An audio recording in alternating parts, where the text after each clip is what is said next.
In the early hours of August 9, 2013, a chilling 911 call came from a desolate stretch of Highway 277 in Texas. Brandon Lawson, breathless and panicked, claimed he was being chased. Moments later, he vanished into the darkness, leaving behind a mystery that has haunted his family and investigators for over a decade. 26-year-old Brandon Mason Lawson was an oil field worker from San Angelo, Texas. He had a long-term relationship with his girlfriend, Ladessa Lofton, with whom he shared 4 children. Despite his commitment to his family, Brandon struggled with substance abuse issues. In the months leading up to his disappearance, he had reportedly been sober for about 6 months. Despite these struggles, his family and friends described him as a caring and dedicated person who was close to his loved ones. On August 8, 2013, at around 11 p.m., Brandon and Ladessa had an argument, as Lofton believed Brandon was under the influence of drugs since he had not returned home the night before. Brandon and Ladessa had a policy for how to handle disagreements between them. When things became too heated, they would go to separate rooms, or one would leave the home, to give each other a chance to cool off before approaching the topic again. At approximately 11:30 p.m., Brandon called his father in Crowley, Texas, about a 3-hour drive from San Angelo, and informed him that he was heading to his house. At 11:54 p.m., he left his home, driving a silver Ford F-150. At around 12:30 a.m. on August 9th, Brandon called his brother Kyle Lawson, stating that he had run out of gas and was pulled over on U.S. Route 277 between San Angelo and Bronte. During the call, Brandon claimed that he was being chased by 3 men, whom he later described as Mexicans in the neighborhood. Kyle, dubious about the veracity of his story, asked him if he was on drugs and perhaps hallucinating, but Brandon denied this. Kyle, accompanied by his wife and their child, went to Lofton's house to retrieve a fuel container. Kyle said they continued to make calls to each other, but Brandon wouldn't hold a conversation with him, usually ending the call after a few sentences. At 12:50 a.m., Brandon called 911, reporting that he had run out of gas and needed police assistance. 911 emergency. Yes, I'm in the middle of the field. It looks like we're just pushed some guys over. Right here going towards Javelin on both sides. My truck ran out of gas. There's one car here. The guys taking to the woods. Pretty flirty. Okay, now run that by me. The one I'm talking to, I surely ran into him. Ah, you ran into him. Okay. That's the first guy. You need an ambulance? Yes, no, I need the cops. Okay. Is anybody hurt? Hello? Shortly after, at 12:56 a.m., a trucker also called 911 to report Lawson's truck, which was parked hazardously on the road. Between 12:50 a.m. and 1:15 a.m., Lawson made and received several calls to and from Kyle, his girlfriend, his neighbor, and the 911 dispatcher. However, poor cell reception caused many calls to go straight to voicemail, and after 1:19 a.m., all calls to his phone went directly to voicemail. Around 1 a.m., a sheriff's deputy arrived at Brandon's truck. Kyle arrived at the scene around 1:10 a.m. and was on the phone with Brandon, who told him, quote, "I can see you, I'm right here," unquote. But neither the deputy nor Kyle could locate him. Kyle speculated that Brandon, who had an active arrest warrant, might have been hiding from the deputy. At 1:18 a.m., Kyle again managed to speak with Brandon, who sounded out of breath and claimed he was bleeding. After talking with the officer, Kyle drove a short distance and waited for 30 to 45 minutes but eventually left, leaving the gas can in the truck bed. He returned at 5 a.m. after Brandon had not shown up, but again found no signs of him. The family continued to search for him until the morning, but found nothing. There were no further calls from Brandon, and he seemed to have vanished into thin air. In the days following Brandon's disappearance, a local deputy organized a search party to investigate the area surrounding his truck, but found no trace of him. The family continued to search for Brandon.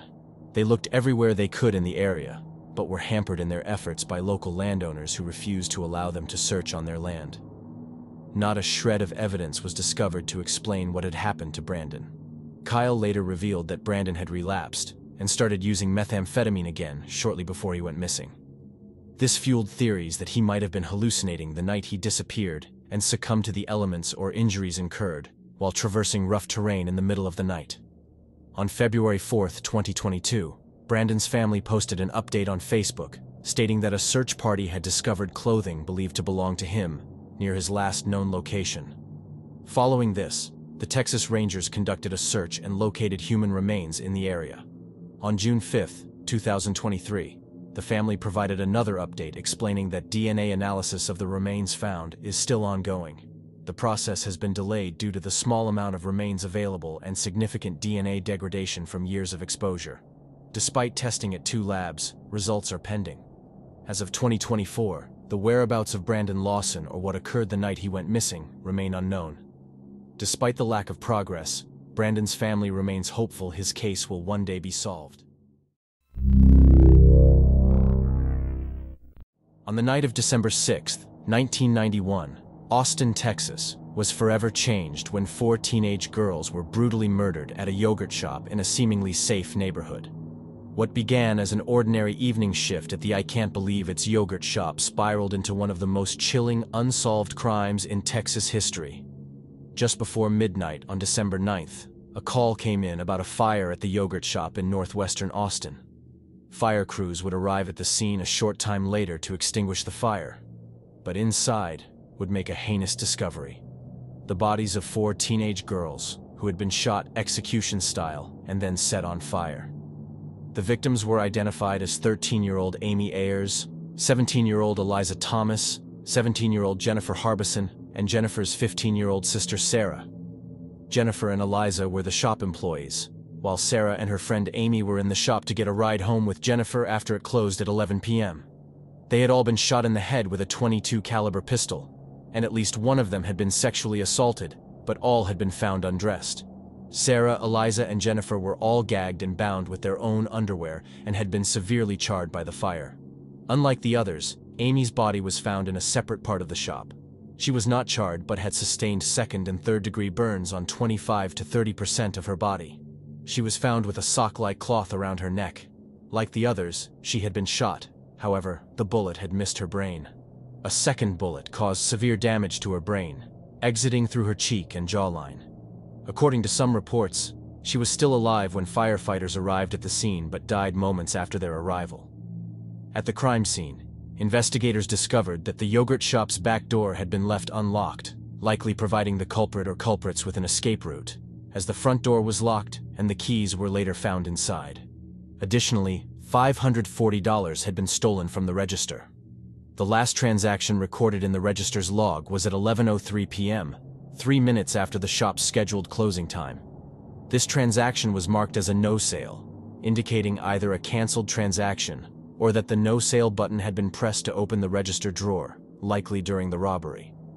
After committing the murders, the killer or killers started a fire using paper plates, cups, and cardboard soaked in lighter fluid. The fire, along with the water used to extinguish it, destroyed many clues that could have aided the investigation. Reportedly, the fire burned so hot that the victim's teeth and jewelry began to melt. Despite the damage to the crime scene, investigators found a partial DNA profile with 16 genetic markers, which is insufficient to incriminate anyone, but could be used to rule out potential suspects.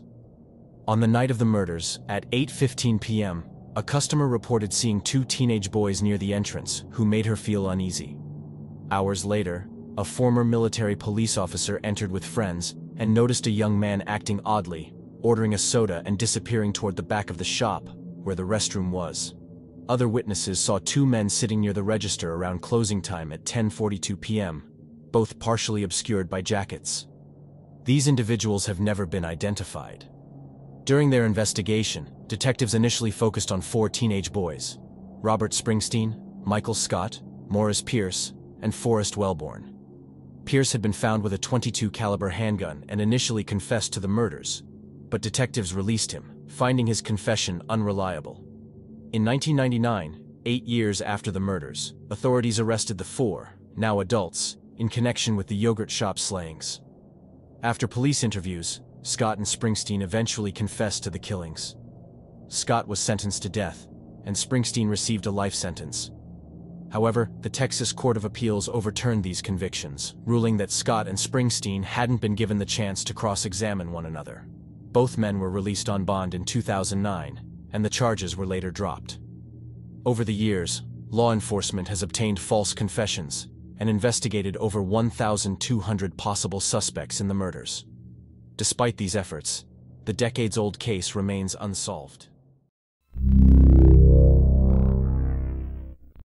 On a quiet summer night in 1987, a freight train sped through Alexander, Arkansas, only to encounter a horrific sight. Two teenage boys, 16-year-old Don Henry and 17-year-old Kevin Ives, lying motionless on the tracks. Despite the train engineer's attempts to stop and the blaring horn, the train could not stop in time, and the boys did not move as it struck them. What seemed like a tragic accident soon turned into a decades-long mystery shrouded in controversy and conspiracy theories. The deaths were initially ruled an accident, attributed to the boys being in a deep sleep on the tracks while incapacitated due to high levels of THC. An autopsy conducted by Arkansas State Medical Examiner Fahmy Malik ruled the deaths as an accident caused by marijuana intoxication. Malik claimed that the boys had smoked the equivalent of 20 marijuana joints, causing them to pass out on the tracks. However, the parents of Don and Kevin were unconvinced and refused to accept that their sons had been incapacitated by drugs. They conducted their own investigation, revealing a different story. A second autopsy, conducted by Dr. Joseph Burton from Georgia, found lower levels of THC in the boys' systems, equivalent to only 1 or 2 joints. Additionally, Don Henry's shirt showed signs of a stab wound, and Kevin Ives' skull appeared to have been crushed before the train struck them. This led the grand jury to rule the deaths as probable homicides. When interviewing the train's crew, they reported seeing the boys' bodies partially covered by a green tarp, but police at the scene later denied its existence, and the tarp was never recovered. Furthermore, a .22 caliber rifle and flashlight were found nearby, suggesting the boys might have been spotlight hunting, a technique where hunters use a bright light to locate animals at night. Despite these findings, the investigation faced numerous challenges. Saline County Sheriff James Steed refused to investigate the case. In February 1988, Dan Harmon, the parents' attorney and Saline County prosecutor, finally reached an agreement with Steed that he would begin an investigation if the parents stopped criticizing him. However, the investigation led nowhere, and several key witnesses died under mysterious circumstances. These deaths included Keith McCaskill, an informant who took aerial photographs of the crime scene, Greg Collins, a witness who was shot dead, and Daniel Bearden, who disappeared without a trace. The most prominent theory surrounding the deaths involves drug trafficking. It is believed that the boys may have accidentally witnessed a drug drop from an airplane, linked to operations involving Barry Seal, a pilot and drug smuggler for the Medellin cartel, who made deliveries at the somewhat nearby Mina airport. Some conspiracy theories even suggest that political figures, including then-Governor Bill Clinton, were aware of or involved in covering up the crime.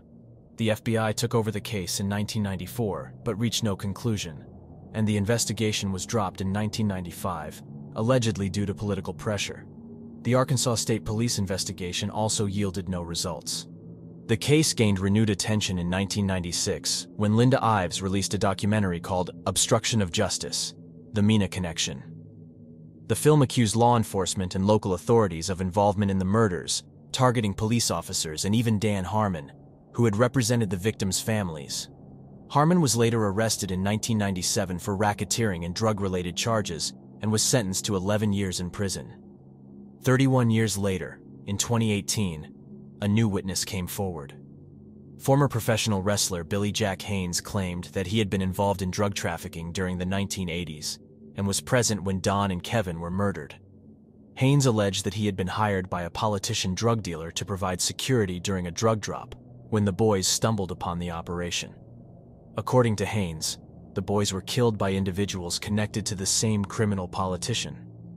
However, it is unclear if this information led to any further developments. Despite numerous investigations, witness deaths, and claims of political corruption, the deaths of Don Henry and Kevin Ives remain officially unsolved.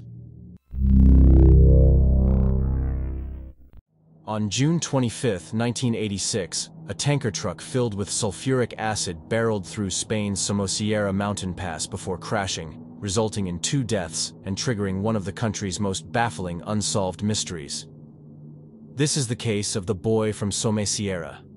The Martinez family, from Murcia, Spain, consisted of 36-year-old father Andres Martinez, 34-year-old mother Carmen Gomez, and their 10-year-old son, Juan Pedro Martinez. Andres, a tanker truck driver, was tasked with transporting 5,200 gallons of sulfuric acid to the port city of Bilbao. He decided to take his family along for a trip to northern Spain after he made the delivery as a reward for Juan Pedro's good grades. Excited about the trip, Juan Pedro had packed some audiobooks on cassette to listen to during the drive. On June 25th, at around 5:30 a.m., the family stopped at a restaurant for breakfast. A waiter later described seeing nothing unusual about the family. An hour later, at approximately 6:30 a.m., Andres' truck, traveling at an excessive speed of about 87 miles per hour, began to drive recklessly. He broke off another driver's car mirror, then bumped into another car from behind before crashing head-on into another truck in the opposite lane. The collision caused his truck to overturn, spilling sulfuric acid onto the truck and the roadway and creating a toxic mushroom cloud. When authorities arrived, they had to neutralize the acid before it leaked into the nearby river.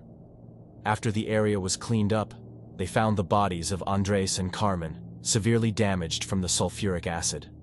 However, Juan Pedro was missing. Authorities were initially unaware that a child had been in the truck until Carmen's mother, Maria, inquired about her grandson. Investigators searched the truck and found Juan Pedro's cassettes and some of his clothes, but no actual sign of him. They checked beneath the truck and under the sand and lime used to neutralize the acid, yet they were still unable to find any remains of Juan Pedro. A large-scale search was conducted using horses, dogs, motorbikes, and helicopters. Despite extensive efforts, Juan Pedro was never found. Investigators initially considered the possibility that his body might have been dissolved by the sulfuric acid. However, experts dismissed this theory, explaining that a body would need to be fully submerged for complete dissolution to occur, and help had arrived too quickly for such a process to happen. Additionally, there were no traces of the boy's remains near the wreckage. Another theory suggested that Juan Pedro's body was taken shortly after the crash. Eyewitnesses reported seeing a white Nissan Vanette at the crash site shortly after the accident. The van contained two individuals, an elderly woman claiming to be a nurse and a male companion. They allegedly retrieved a bundle from the scene and drove off.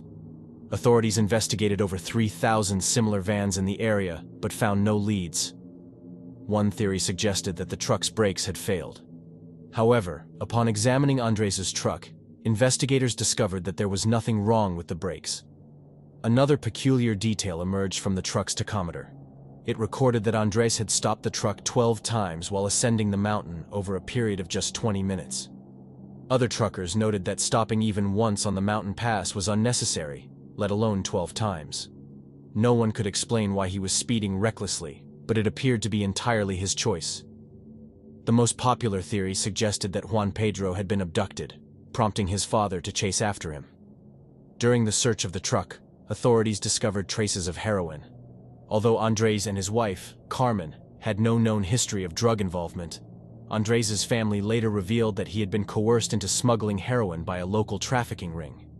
The theory is that someone from the drug network might have forced the family to stop and abducted Juan Pedro as leverage, possibly to ensure that Andres would complete his delivery.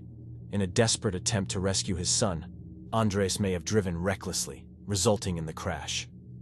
Over the years, law enforcement has investigated multiple leads, including reports of sightings of Juan Pedro in Madrid, where witnesses claim to have seen him with an elderly blind woman. However, none of these sightings were substantiated, and no evidence of his fate has ever been found. Decades later, the case remains unsolved, and the investigation into his disappearance is still open almost 40 years later. In May 2012, what was supposed to be the happiest day of 26-year-old Estrella Carrera's life turned into a horrific tragedy just hours after her wedding. Her new husband, Arnoldo Jimenez, didn't just vow to love her, he also brutally murdered her hours later. Arnoldo Jimenez and Estrella Carrera seemed like any other happy couple when they tied the knot on May 11, 2012, at Chicago City Hall. Carrera was a mother of two, one daughter from a previous relationship, and a 2-year-old son with Jimenez. After their City Hall wedding, the couple celebrated with family and friends, enjoying dinner before heading to a nightclub that evening. Little did anyone know that this joyous occasion would soon turn into a nightmare. In the early morning hours of May 12, 2012, the couple left the club, and it was on the drive home that tragedy struck. According to investigators, a heated argument erupted between Jimenez and Carrera inside Jimenez's black Maserati. The argument quickly escalated, and Jimenez fatally stabbed his new bride multiple times inside the car. He then dragged her lifeless body back to her apartment in Burbank, Illinois, where he left her in the bathtub, still wearing the silver dress from her wedding reception. Carrera had made plans to pick up her children later that day, but when she didn't show up, her family became worried. By the afternoon of May 13th, her loved ones, unable to reach her, contacted the police. Officers performed a wellness check at her apartment, and it was there that they discovered her body in the blood-stained bathtub. There was no sign of forced entry, and Jimenez was nowhere to be found. It didn't take long for authorities to identify Jimenez as the prime suspect. Just 3 days after the murder, on May 15th, he was charged with first-degree murder, and a state warrant was issued for his arrest. A federal warrant followed 2 days later, as Jimenez was also charged with unlawful flight to avoid prosecution. Investigators quickly began tracking his movements. Cell phone records revealed that Jimenez had fled Chicago, stopping first in southern Illinois before heading to Memphis, Tennessee, and then to Arkansas. By May 13th, his phone had been traced to Houston, Texas, and finally to Hidalgo, Mexico, where he made his last known call. After that, Jimenez vanished. In September 2012, Jimenez's brother, Humberto, was arrested on unrelated drug charges. During a search of Humberto's property, authorities found Arnoldo Jimenez's black Maserati hidden in the garage. Blood was discovered inside the car, confirming that the murder had taken place there. It's believed that Humberto helped his brother flee the country, driving him to Mexico and then returning to the U.S. alone. Since fleeing, Jimenez has managed to evade capture. The FBI believes that he may be hiding in Durango, Mexico, or Reynosa. Despite his ability to remain off the grid for over a decade, authorities continue to pursue leads in the hope of bringing him to justice. In 2019, Jimenez was added to the FBI's 10 most wanted fugitives list, becoming the 522nd person to be placed on the list. Jimenez is described as 6 feet tall, weighing between 200 and 225 pounds, with black hair and brown eyes. There is a $250,000 reward for information leading to the capture of Arnoldo Jimenez. On the night of April 4th, 1991, in Clinton, Missouri, 20-year-old Angela Hammond, who was 4 months pregnant, was abducted while using a payphone. Her fiancé, who was on the phone with her, heard her screams and the haunting words of her abductor saying, quote, "I didn't need to use the phone anyway," unquote, before the line went dead. Angela Hammond was never seen again. Earlier that night, Angela and her fiancé, Rob Schaefer, had attended a cookout. After the cookout, Angela dropped Rob off at his house and said she would call him a few hours later. They planned to meet later after his mother got home from work, as he was babysitting his brother at the time. Angela spent some time with her friend Kyla, and at around 11:15 p.m., she called Rob from a payphone at the intersection of Jefferson and 2nd Street, 7 blocks from his home. While on the phone, Angie noticed a man circling the parking lot in an older model green pickup truck. When the truck stopped near the payphone and the man got out, Angela quietly described him to Rob, noting that he was a filthy Caucasian male wearing glasses, with a beard and mustache. He was wearing overalls and carrying a flashlight. Angela assumed he was looking for something in the parking lot, but then he started walking in her direction. The man approached the payphone next to Angela, lifted the receiver as if to make a call, but immediately hung it up. Rob heard Angela ask the man if he needed to use the phone she was on, to which he replied that he would try again later. The man began walking back to his truck. She and Rob then returned to their conversation. Just a few moments later, Rob heard Angela scream. The man then said, quote, "I didn't need to use the phone anyway," unquote. Rob immediately dropped the phone and ran outside to his car. As Rob drove towards the payphone, the green pickup truck sped past him. He heard someone inside shout his name. Rob abruptly threw his car into reverse, unknowingly damaging the transmission in the process. He followed the truck for 2 miles before the transmission failed as he made a sharp right turn. Unfortunately, the truck drove away and was never seen again. An extensive search began for Angela, the abductor, and his truck. The Missouri State Highway Patrol checked hundreds of trucks matching the description, especially focusing on its back window, which was covered with a decal of a fish jumping out of the water. but all were ruled out. With few leads in the case, investigators initially questioned Rob's story, since there were no other witnesses to corroborate his account. However, a polygraph indicated that he was telling the truth. Shortly after Angela's abduction, investigators linked her case to two other unsolved cases in nearby towns. Trudy Darby, a 42-year-old woman, was abducted from a convenience store near Max Creek, Missouri, on January 19, 1991. 2 days later, her body was found on a riverbank, shot twice in the head.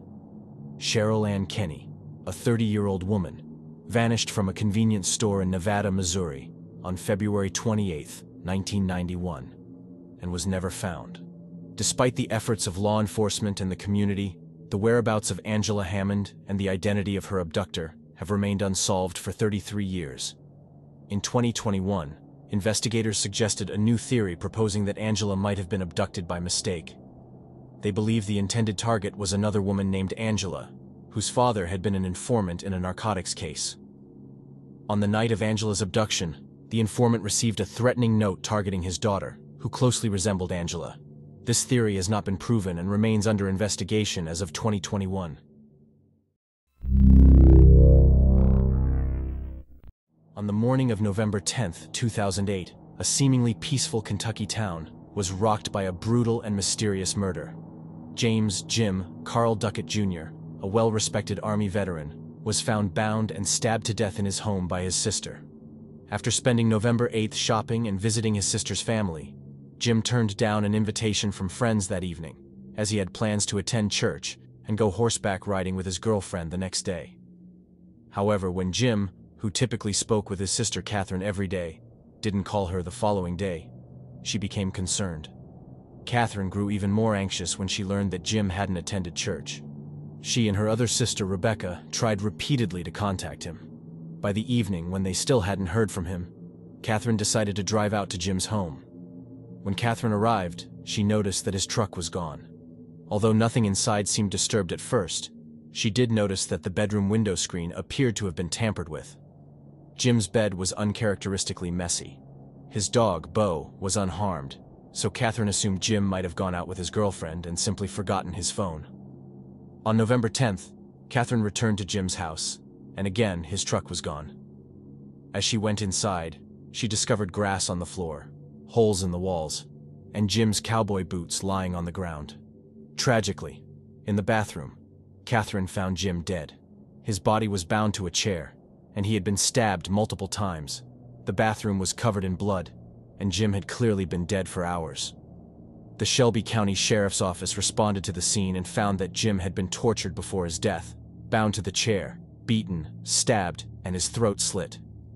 Jim's truck, a 2004 Dodge Ram, was missing from the crime scene, but was later recovered near a Fifth Third Bank in Shelbyville, about 5 miles from his home.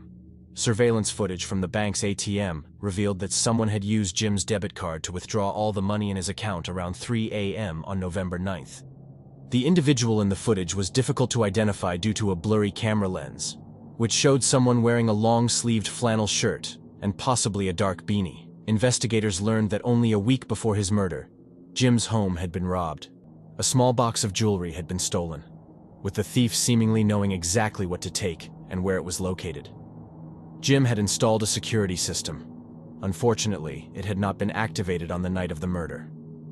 Investigators theorized that the killer, or killers, tortured Jim for his ATM information before slitting his throat. While the crime appeared financially motivated, the level of violence suggested a personal vendetta. There were no signs of forced entry, raising suspicions that the killer might have known Jim or used the dog door to gain access. Several theories emerged about potential suspects, including a former friend of Jim's who had a history of theft and violent behavior. This friend had stolen Jim's debit card in 2006 and had been ordered to pay restitution, which they stopped paying just months before the murder, only to resume payments shortly after Jim's death. In 2012, it was revealed that the killer had taken a trophy from the crime scene, but investigators have not disclosed what the item was. The brutality of Jim's murder has led some to speculate that it was tied to other unsolved cases, particularly that of Al Kite, a man in Aurora, Colorado, who had been similarly tortured and murdered in 2004. Both men lived alone, were bound, tortured, and killed in their own homes, and both had their vehicles stolen and used by their killers to withdraw money from ATMs. Despite these similarities, no definitive connection has been established. It has been almost 15 years since Jim Duckett Jr. was brutally murdered, and the identity of the person or persons responsible remains unknown. On a cold night in 2005, Danielle Imbo and Richard Petrone Jr. walked out of a bustling Philadelphia bar and vanished without a trace. What began as a casual evening out with friends quickly turned into one of the most haunting unsolved disappearances in Philadelphia. With no signs of struggle, no activity on their phones or bank accounts, and no trace of their vehicle, the couple's sudden disappearance has left investigators baffled for nearly 2 decades. At the time of their disappearance, Danielle Imbo, 34, was living in Mount Laurel, New Jersey, and was separated from her husband. She had a 2-year-old son. Richard Petrone, 35, was a Philadelphia resident who worked at his family's bakery and had a teenage daughter. The couple had an on-again, off-again relationship, described by friends and family as close but sometimes complicated. On the night of February 19, 2005, the couple met another pair for drinks at Abilene's Bar and Restaurant on South Street in Philadelphia. They were last seen leaving the bar around 11:45 p.m., walking toward Petrone's 2001 Dodge pickup truck. Their destination was reportedly Imbo's home in New Jersey. However, after they left the bar, neither they nor Petrone's vehicle were seen again. Both individuals were devoted parents, with close relationships with their children and families, making the idea of a voluntary disappearance unlikely. As the days passed without any trace of the couple, authorities launched an investigation that has since involved multiple agencies. In 2008, the FBI began investigating the possibility of a murder-for-hire plot, though no suspects have been named and no arrests have been made. Despite extensive efforts, neither the couple nor the truck has ever been located, and leads in the case have been scarce. The case remains open and active. In the early morning hours of August 15, 2002, the quiet community of Oak Level, Virginia, awoke to a chilling discovery. Michael and Mary Short were found shot to death in their home, and their 9-year-old daughter, Jennifer, was missing. The gruesome crime and Jennifer's mysterious disappearance ignited a massive search, drawing national attention. What began as a desperate hunt for a missing child quickly unraveled into one of Virginia's most haunting and unsolved cases. This is the tragic story of the Short family.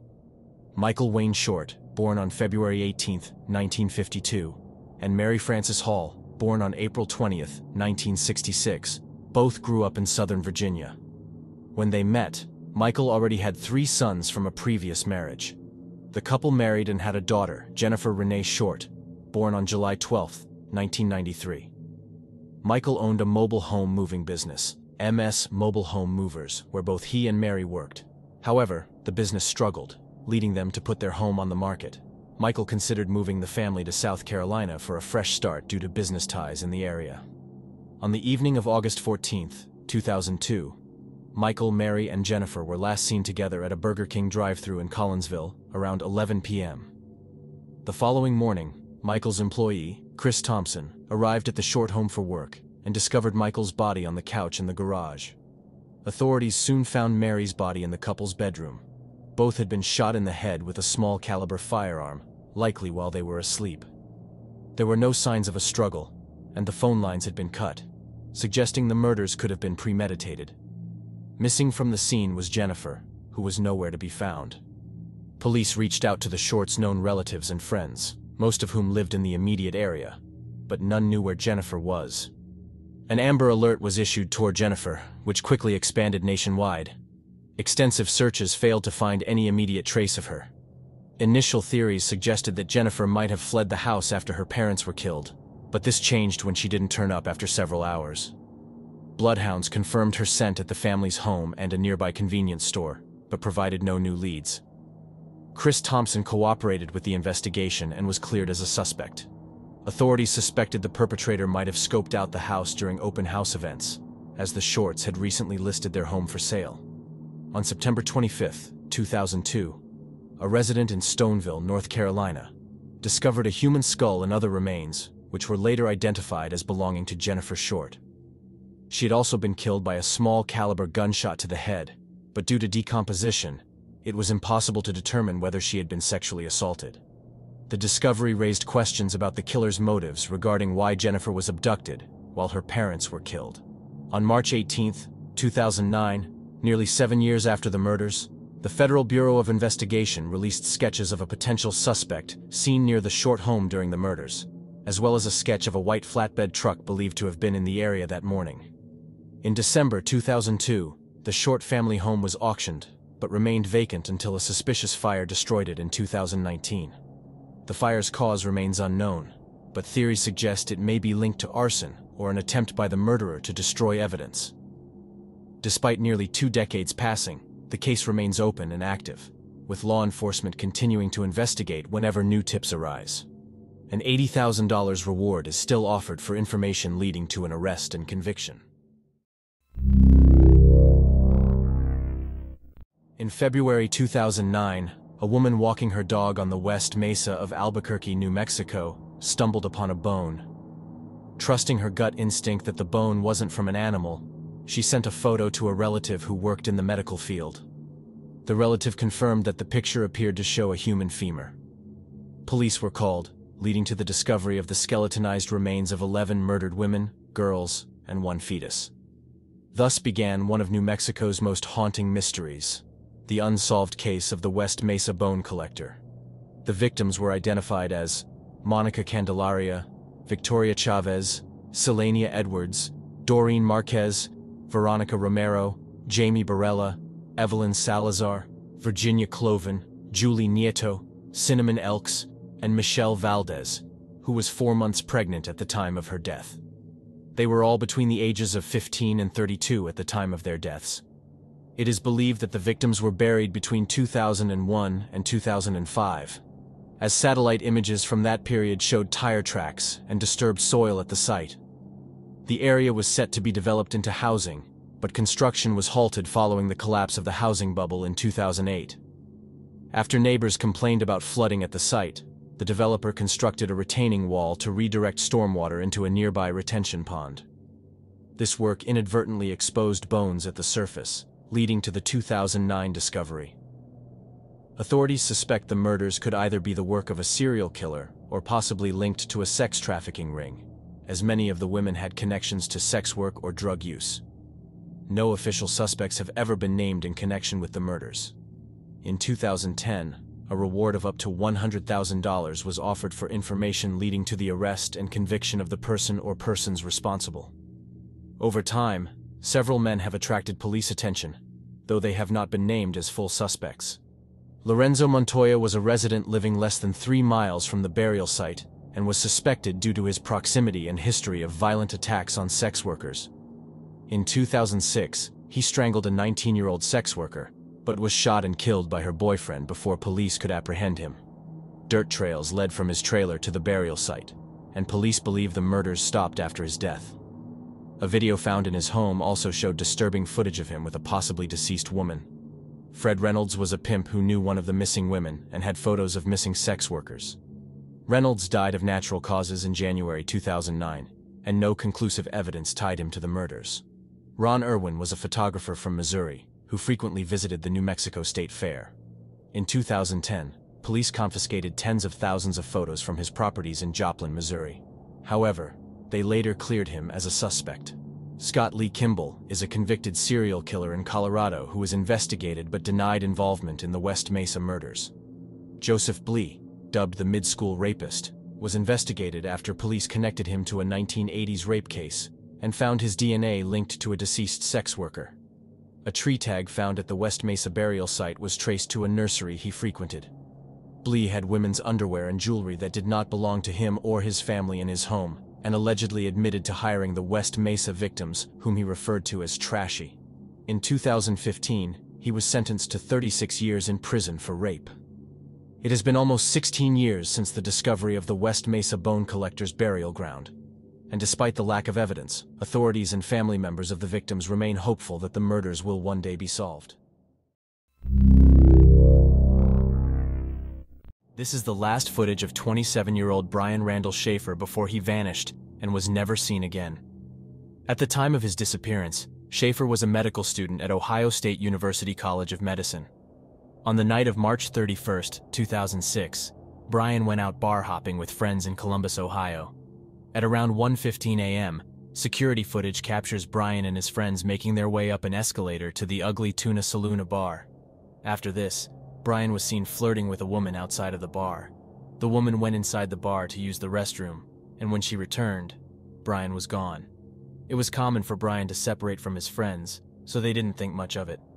However, when the bar closed and Brian was nowhere to be seen, they assumed he had just gone home. 2 days after he was last seen, he missed a flight to Miami that he and his girlfriend had planned out, and he was officially reported as missing. An investigation into his disappearance determined that no one saw Brian leave the building of the Ugly Tuna Saloon, nor was he captured on cameras leaving. Despite extensive investigations, including searches, interviews, and analysis of security footage, no solid leads of Brian's whereabouts have emerged. Over the years, various theories have emerged, ranging from foul play to Brian simply wanting to start a new life and disappearing on his own. It is worth noting that Brian's mother had died from myelodysplasia, a type of cancer, just 3 weeks before he went missing. Brian's friends say that although he appeared to be handling it well, her death was hard for him. Despite these speculations, no conclusive evidence has been found to support any of these theories. Brian Schaefer remains missing nearly 18 years after he was last seen. On February 24, 1978, 5 men from Yuba City, California, made plans to attend a college basketball game in Chico. These men, who became known as the Yuba County Five, had special needs or mild psychiatric conditions and were affectionately referred to as the Boys by their families. They were Jackie Hewitt, Bill Sterling, Jack Madruga, Ted Weyer, and Gary Mathias, aged between 24 and 32. After watching the game, they stopped at a convenience store and purchased snacks and chocolate milk.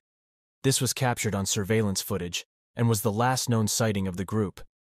They were expected to head back to Yuba City, but they never returned home. The alarm was raised the following morning when the men didn't come back, which was uncharacteristic of them. They had an important basketball tournament to attend the next day. Police were contacted, and the search for the Yuba County Five began. Days later, police discovered Jack Madruga's car in a remote and snow-covered area of the Plumas National Forest, far off the route they were supposed to be traveling between Chico and Yuba City. The car was stuck in a snowbank, but there were no signs of the men nearby. Strangely, the car still had a quarter tank of gas, and there were maps in the glove compartment, but the keys were missing. Months later, in June 1978, a motorcyclist exploring the forest discovered a Forest Service trailer, roughly 20 miles from where the car had been found. Inside the trailer was the emaciated body of Ted Weyer, wrapped in sheets, with severely frostbitten feet. Strangely, Weyer hadn't used available supplies, including food that could have sustained them for over a year. It appeared that he had been waiting to die for several months. The following day, investigators found the bodies of Jack Madruga and Bill Sterling in the woods nearby, their remains partially consumed by animals. Jackie Hewitt's shoes and spine were discovered just 2 miles from the trailer, with his skull located 100 yards away. Gary Mathias, the 5th member of the group, was never found. His sneakers were in the trailer, indicating he had been there at some point, but no other trace of him emerged. Over the years, many theories have been proposed, but the case remains unsolved. The families of the Yuba County Five remain convinced that something forced the men into the forest, possibly after witnessing something at the basketball game. The Yuba County Police continue to consider it an open and active case, more than 40 years after the events unfolded.